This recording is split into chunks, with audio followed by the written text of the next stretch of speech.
Guys welcome back to my mini vlog. મસ્ત મજાના વરસાદી વાતાવરણમાં સૌપ્રથમ સવારે ખાઈ લીધા બટેટા પૌવા. પછી જમવાની તૈયારી કરી. જમવામાં ગવાનું શાક બનાવવાનું હતું. ગવાર સમારી નાખ્યો. સાથે ક્રિયાંશભાઈનું કંઈક વર્ક કરતા હતા અને એના તોફાન મસ્તી ચાલુ જોઈએ આખો દિવસ. પછી મસ્ત મજાના શાક વઘારવાની તૈયારી કરી લીધી.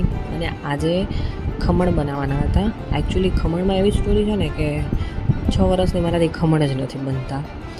અને આજે સરસ મજાના પોચા અને એવા સરસભાઈના જે ઘણા વર્ષો પછી બન્યા, એટલે આમ એટલો આનંદ થતો હતો ને મને.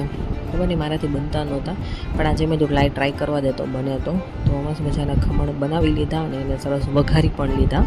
અને આજે જમવામાં હતું મસ્ત મજાના, મને ટમેટા મસાલાવાળા બહુ ભાવે એટલે એ હતા.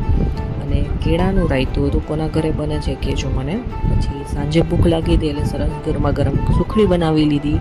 વળી પાછો મકાઈ ખાઈ લીધી શેકીને. અને આજે ચોખાના લોટનું ખીચું ખાઈ લીધું. અને પછી રાતે આપણી મસ્ત મજાની સાદી ખીચડી ખાઈ લીધી. આવજો. આ તો મારો દિવસ.